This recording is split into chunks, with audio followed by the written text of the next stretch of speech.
Hello दोस्तों, नमस्कार। आप देख रहे हैं द वर्ड ऑफ बुद्धिस्ट 001 में। अगर इस चैनल पे नए हो तो सब्सक्राइब जरूर करें। तो इस वीडियो में बताने वाले हैं कि जो चाहोगे वो पाओगे। उन्नति का मंत्र।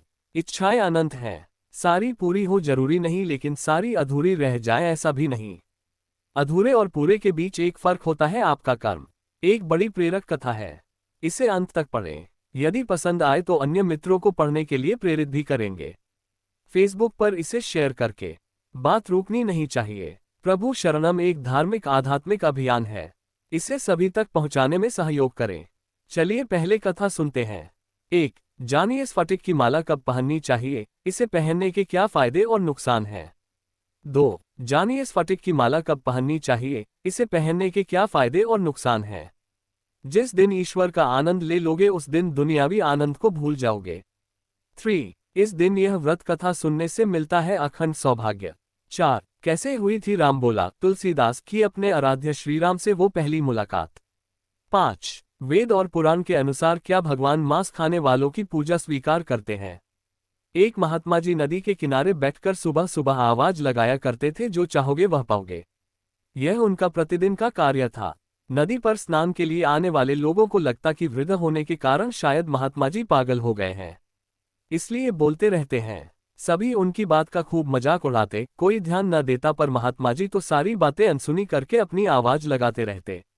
एक दिन आदत के अनुसार महात्मा जी सुबह सुबह आवाज लगा रहे थे, जो चाहोगे सो पाओगे, जो चाहोगे सो पाओगे। वहां से गुजरते एक परदेसी ने उनकी आवाज सुनी तो ठिठका। आवाज सुनकर वह महात्मा जी के पास चला गया। उस परसेदी ने पूछा, महाराज आपको मैंने जो चाहोगे सो पाओगे कहते सुना, क्या आप मुझे वह दिला सकते हैं जो चाहता हूं। महात्मा जी तो तैयार ही थे। हाँ बेटा, तुम जो कुछ भी चाहते हो मैं उसे जरूर दिला सकता हूं, यही तो मैं रोज कहता हूं। तुम्हें जो चाहिए सब प्राप्त करा दूंगा, बस मेरी एक शर्त है। युवक ने कहा, महात्मा जी अगर आपकी किसी शर्त मानने से मेरी मनोकामना पूरी हो सकती है तो मैं आपकी हर शर्त मानने को तैयार हूं।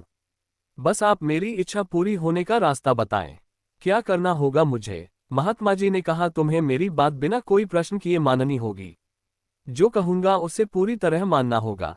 यदि कोई प्रश्न किया तो फिर मेरा मंत्र निष्फल हो जाएगा। अब बोलो, क्या संभव है तुम्हारे लिए ऐसा कर पाना।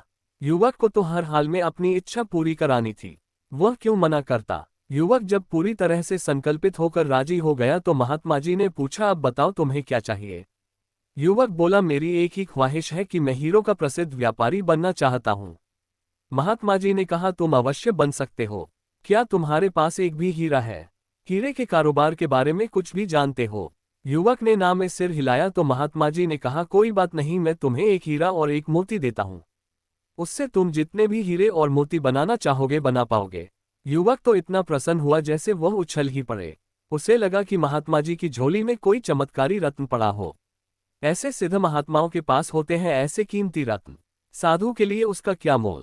अब मेरे काम आएगा। वह इसी कल्पना में डूबा मन ही मन बड़ा व्यापारी जैसे महसूस कर रहा था कि महात्मा जी ने अचानक उसके सारे सपनों पर पानी फेर दिया।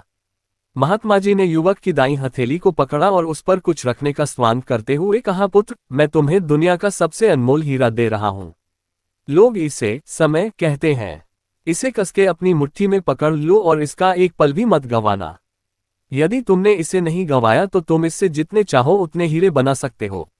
युवक अभी कुछ सोच ही रहा था कि महात्मा जी ने उसकी दूसरी हथेली में कुछ रखते हुए कहा, यह दुनिया का सबसे कीमती मोती है। लोग इसे धैर्य कहते हैं। जब कभी तुम्हारे हीरे यानी समय के बढ़िया इस्तेमाल के बाद भी परिणाम ना मिले तो इस कीमती मोती को धारण कर लेना।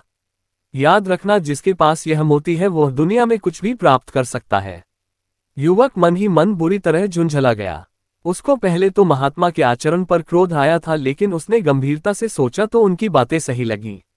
उसने महात्मा जी को वचन दिया कि अब से वह अपना समय बर्बाद नहीं करेगा और हमेशा धैर्य से काम लेगा। वह विदा लेने के लिए उठा।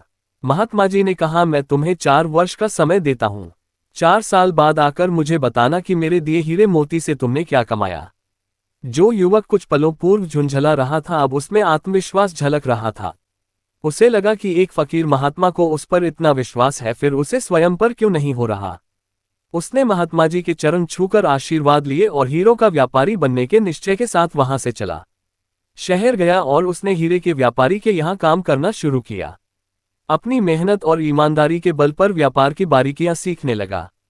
4 साल के अंत तक वह सिर्फ कारीगर नहीं रह गया बल्कि छोटे मोटे सौदे करने लगा। उसे महात्मा जी के दिए हीरे मोती का परिणाम मिलता नजर आने लगा था।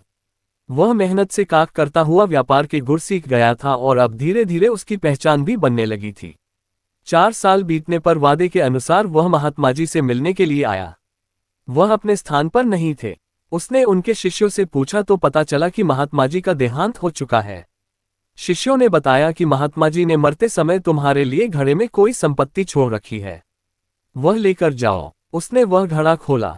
घड़े में कागज के एक टुकड़े पर लिखा था, तुम कारोबार सीख चुके हो, धन की कमी नहीं है। अब एक चीज तुम्हारे पास से लुप्त होने वाली है, संतोष। इसलिए मैं तुम्हें तीसरा रत्न संतोष देता हूं। इसे अपने साथ गांठ बांध कर रख लो, बहुत बड़े व्यापारी बनोगे। महात्मा जी के 3 रत्नों की सहायता से वह युवक एक दिन खुद भी हीरे का बहुत बड़ा व्यापारी बन गया।